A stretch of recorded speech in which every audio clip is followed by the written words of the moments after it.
Oh yeah, hard fought 4K.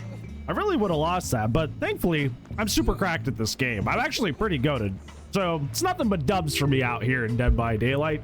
You know, it's really fun being one of the best players in DBD. It's just everything all 4Ks. Yeah, I've been playing this game a little bit, so I'm just goated with the sauce. I'm truly undefeatable.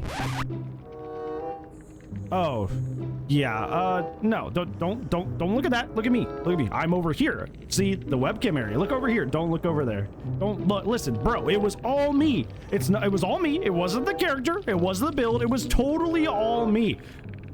Hey, eyes up here. Stop looking at it. Please stop looking at it. Hey!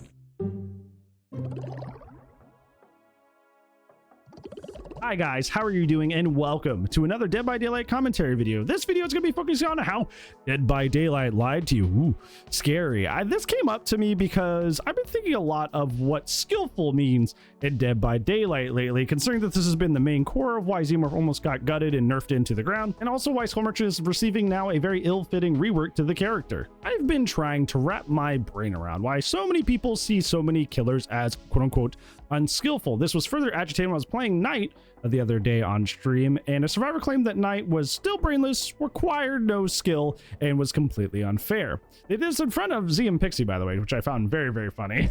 very funny.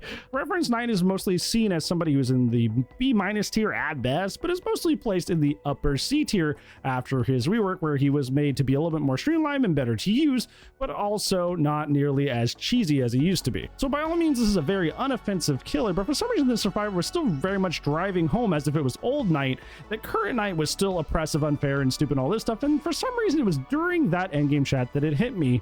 DBD has lied to you.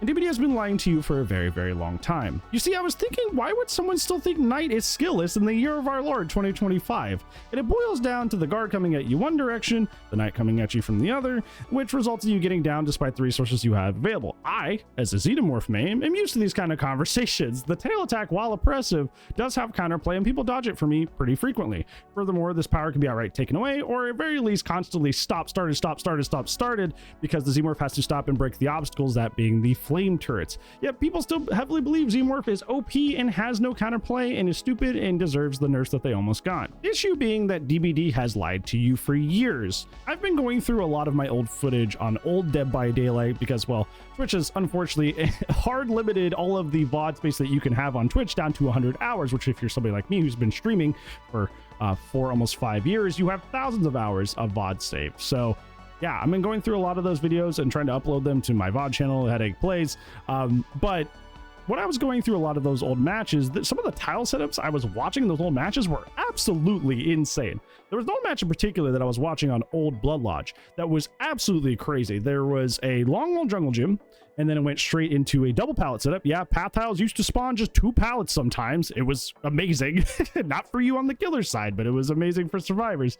And then it went straight into Killer Shack. So if you don't get how crazy this is, it is a long wall jungle gym. Window faces the 2 pallets. You can loop the 2 pallets, and if the 2 pallets aren't doing it for you, you can loop then into Shack window and then loop Shack. And if Shack's not doing it for you, you can just go back, and you just go back and forth between all 3 of these incredible tiles all stacked right next to each other. And that wasn't even that crazy uncommon back in the day in Dead by Daylight, that these insanely absurd setups will pop up like literally everywhere. And considering the fact that there was a lack of wealth of M2 killers back in the day to circumvent these loops, these setups were absolute nightmares, and you would get run on killer on these loops for quite some time, regardless of the input of the survivor on the other end. Survivors back then were used to feeling like they were good because these setups were absolutely busted. Even a moderate skill survivor could waste so much of your time just based on the severity of the loop strength. This goes doubly since most killers were just M1 killers, so they couldn't do much about these situations, if anything. Then, as more of Dead by Daylight's history went on, they began to release more and more characters like Pyramid Head that could just shoot a projectile on the floor straight through the loop. So it didn't matter the strength of these obtuse loops, because there were characters that could shoot either over them, through them, or rush around them at such a speed that it didn't matter the strength of the loop, because these characters had such good anti-loop. And I remember when Pyramid Head first dropped, because it was the first DLC that actually dropped in the game after I started playing, a lot of people were claiming Pyramid Head was OP, unfair, annoying, the whole 9 yards. They hated his M2 powers so much, namely because it completely shut down those really strong overpowered loops. Nowadays, we have more and more characters whose powers just completely circumvent chases even more than that. Victor is a perfect example of this on the twins. Victor runs at you at 150% speed and can just back rev you the whole time. You're more so in a situation with twins with Victor's chasing you, kind of just hoping that Victor misses, not as much as you're actually doing anything to actually dodge the character at all. However, what I've noticed, the one shareable trait I've noticed among killers that most people refer to as unfairly designed, is that they forego a portion of the loop game that most people are used to. They either are, like I said, able to go over, around, or through, or rush around the loop in such a way that suddenly it becomes unfun. Knight, that we just talked about, is a perfect example of this. Sandwiches you by adding a second AI character that follows you around until you get between them, and there's not much you can do. Xenomorph, you can hit over obstacles with the quick snappy windup, and unless you have taken him out of his power or forced him to stop at a turret, you're probably SOL. Characters that break the mold are the ones that people point to with disgust. Characters that no matter how strong the setup you have, they can use a quick reaction or a skillful play to try and force the survivor into a 50-50 situation. If you lose the 50-50, they say it feels bad and it's unfair and it shouldn't be in the game. The truth is, if taking this extreme strength out of these loops was all it took for these characters to start becoming super frustrating, maybe it was the loops that were really good and not you.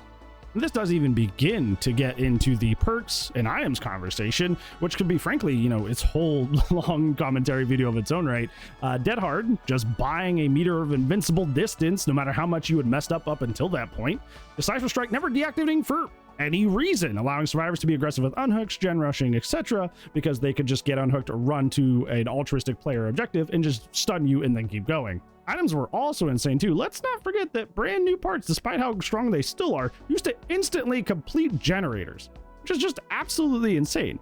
It's hard not to feel like you're a god or goated at the game when the tools you had to work with was so absurdly broken. And then when you crash into modern DBD, where you don't have these busted setups, these busted perks, these busted items, I mean, we're some characters that can play around the instances of that still remain in the game, like Garden of Joy main building is a great example of this. It can be really jarring and easy to blame the characters in the game, when in reality, you haven't expanded your skill outside of just the tools that you had that you relied on. Now, I know there's a lot of people probably down here already in the comments writing about, oh, this is such a biased killer main take. Don't worry, I'm coming for you too, killer mains. You're not exempt from this. Overcharge Eruption Call of Brine, a set of perks that probably strikes fear into anybody who played Survivor at any point in the past couple of years. This used to be one of the most overpowered perk combinations the game has ever seen for our nefarious role. It was often referred to as the dry kick meta because all you had to do was kick a gen, then because of Overcharge and Call of Brine, which used to do an immense rate of 200% each, just for a single kick on a generator would absolutely just blow a generator away just for kicking a gen once. Then these issues got even more agitated by Eruption, which when you downed a survivor, anybody that was currently on a gen that you had previously kicked became incapacitated. If you're unaware, incapacitated means you quite literally can't do anything for 25 seconds. That's right. If you just happened to be on a gen and didn't notice somebody was about to go down because you just weren't in a position you could see the chase, guess what? You may be in timeout for 25 seconds because somebody kicked your gen once. 25 seconds of doing nothing because somebody kicked your gen once.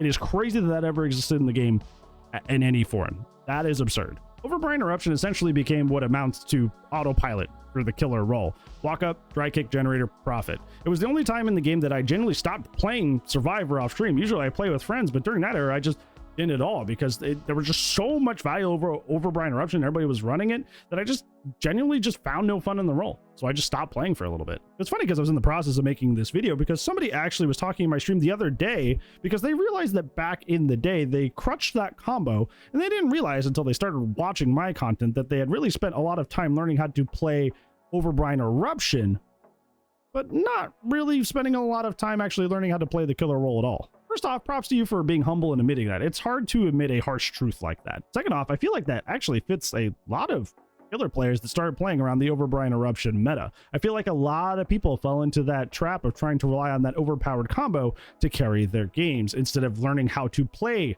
the game themselves. I saw a lot of players either switch to the survival or outright quit Dead by Daylight when the Overbrine Eruption meta actually went away, citing that behavior hates killer mains and how we can never have anything good. I'm sure you've heard that before. However, I'll say this: if all you were a set of perks, you don't really deserve to have it to begin with. Well, Brand, you've been rambling for quite a while. What's the point here? Well, what I'm saying is that DBD has lied to you.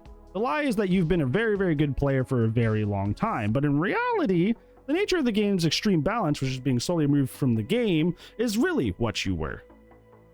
And the more busted aspects that are being removed from the game, the more it exposes players that were really relying on a perk, item, or add-on and masquerading it as quote-unquote skill. Dead by Daylight has lied to you by giving this illusion that you were juicing the killer with dead hard, spine chill resilience. DBD has lied to you by giving you the illusion that you really were this big strong power roll as a killer by dry kicking a gen over and over using the Overbrine Eruption meta, and admitting that maybe you weren't actually all that good and you just preyed upon the unbalanced nature of Dead by Daylight to coast on by.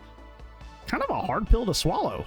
I mean, you guys are currently seeing that with Chaos Shuffle in the game right now. Despite the point of the mode being a casual hee-hee-ha-ha mode, where instead of bringing the meta perks, you get kind of 4 random perks that may or may not be good that you gotta get the most out of, there are consistently people that bring map offerings, items, and add-ons to try and curb the game in their favor anyways.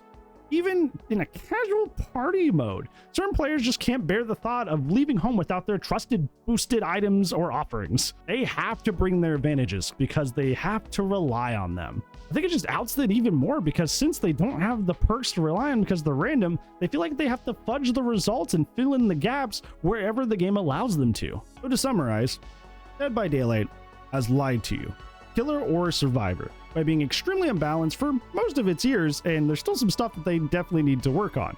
The lie is that you were skillful at the game, when in reality for many players is merely being propped up by the unbalance of the era, whether that be busted maps, perks, items, etc. And finding out that truth for some, well, the truth hurts sometimes. The problem is that when people don't accept that they have a lot to learn about the game still, they often try to take it out on the game itself. This is how we get outrageous character guttings like the ones that almost happened to Xenomorph and the ones that they're proposing to Skull Merchant to completely change her into something that is in no way resembling her character. These feelings are dangerous and they do lead to unhealthy changes. So I really wish the community would be better at being humble and stop to ask the question, is it the game or is it me? What do you think? Do you think Dead by Daylight's lack of balance has unintentionally led a lot of players into believing they're good when they're not? Or do you think there's another reason players have such awful takes when it comes to balance in the game? Let me know down in the comments below. But on that, that's it for today's video. Thank you so much for watching. Hopefully I made your day a little bit better today. And if I did not, I'll try to do so again in the next video. But if I don't see you there, well, you know, that thing I always say. I'll see you when I see you, friends. Goodbye.